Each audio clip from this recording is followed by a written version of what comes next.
I'm Abby Cassandra Ida Kanay, and I'm going to perform ECG. So first, I'm going to review the medical records of my patients and the plan of care to know information as to why is there a need of an ECG. Then, keep the patient away from objects that might cause electrical interference such as equipments, fixtures, and other power cords. Then, inspect the patient's chest for areas of irritation, breakdowns, and excessive hair. But before that, we're going to ask permission to the client. So, good afternoon, sir. I'm Abby Cassandra Ida Kanay, and I'm going to ask permission to expose the chest for inspection for the ECG. Yes, you can.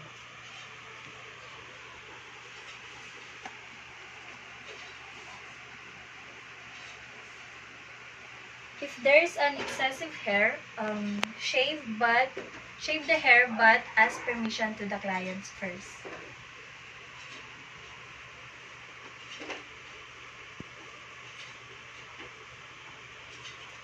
Then, assemble the equipments. So, here's the ECG machine, the limb and precordial leads, then gauze pad, extra ECG paper, and electrogel. Then, perform hand hygiene. Then, check the verification or identification of the patient. So, Sir Abel Dakanay? Yes. Or check the wristband. Then, explain the procedure to the client.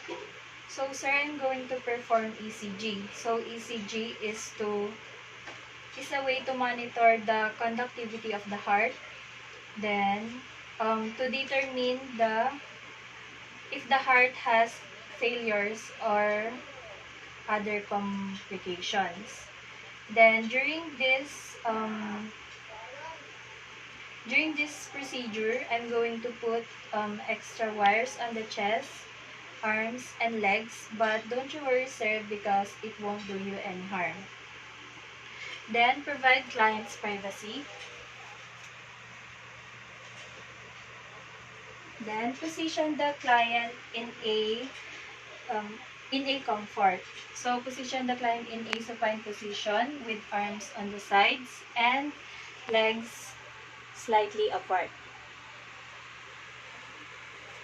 And then, instruct the patient to keep still on bed and refrain from talking while the procedure is ongoing. So, sir, relax lang po kayo dito. Then, huwag po muna kayong masyadong magsasalita pag ongoing po yung procedure. Then, plug the ECG machine.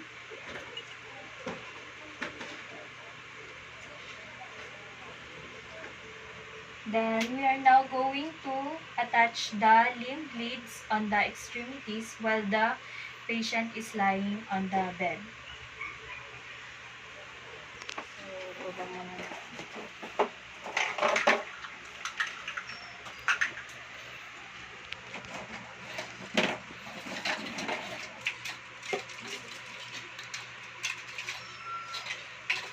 So, always remember that in every extremities, there is a corresponding color. So, always remember the acronym RIB-G. So, for the first arm or the right arm, we're going to put the red colored lead. But first, we're going to put some electrogel for better attachment.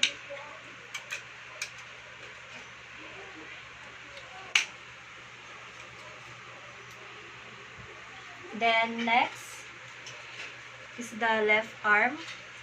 We're going to put the yellow colored lead. So assume this is color yellow.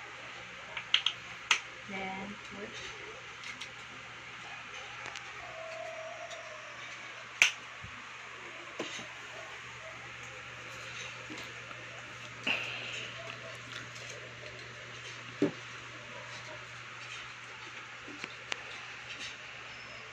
Next is on the right foot, we're going to put the black colored bead.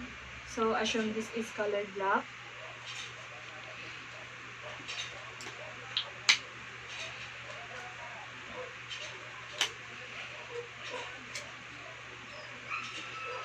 And the color green one at the left leg.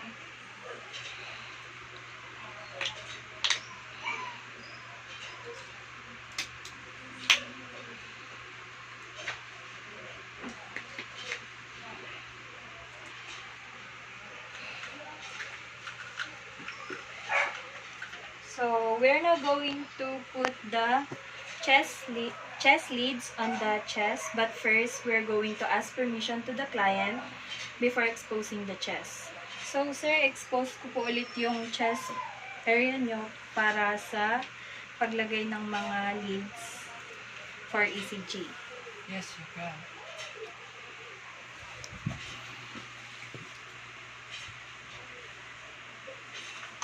So the acronym for the chest leads is Regiviv, or red, yellow, green, brown, black, and violet. So the first one is red. And we're going to put it on the fourth intercostal space, just at the right sternal border. So here's that.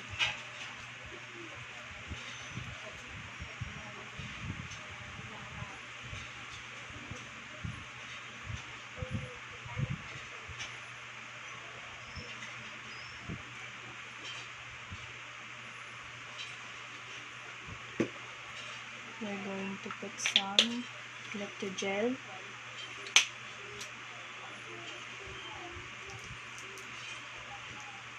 Then next is the color yellow, which is just similar with the red one because it is located at the left left sternal border at the fourth intercostal space.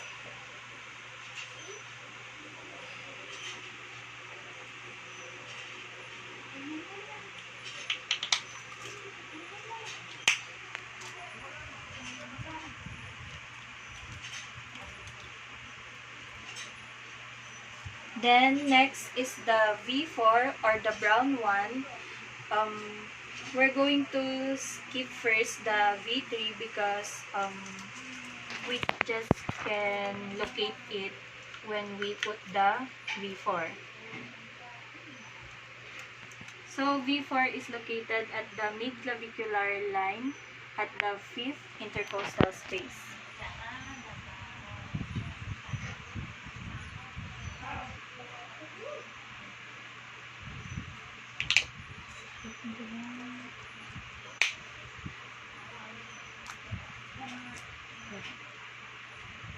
Then we can now put the V3 or the green colored lead just in between the V2 and V4 diagonally.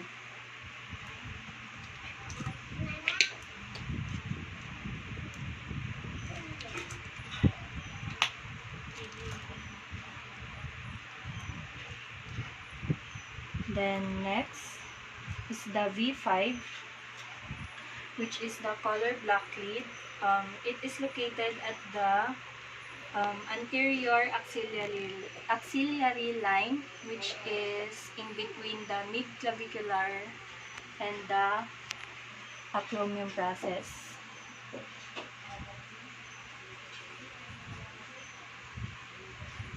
At the fifth intercostal space.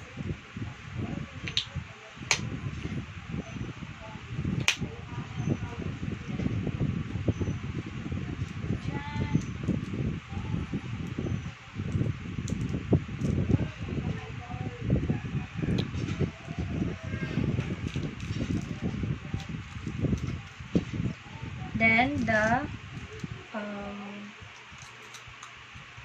V6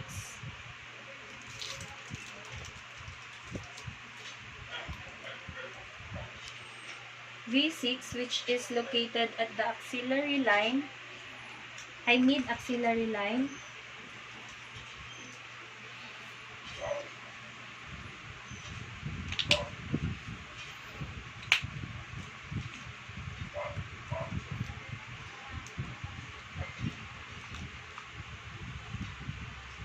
Then we are now going to turn on the machine and obtain tracing.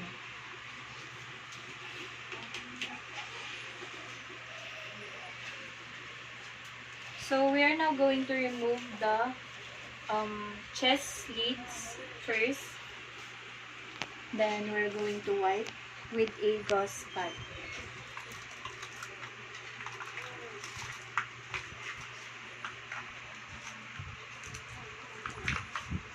Then the lid lids.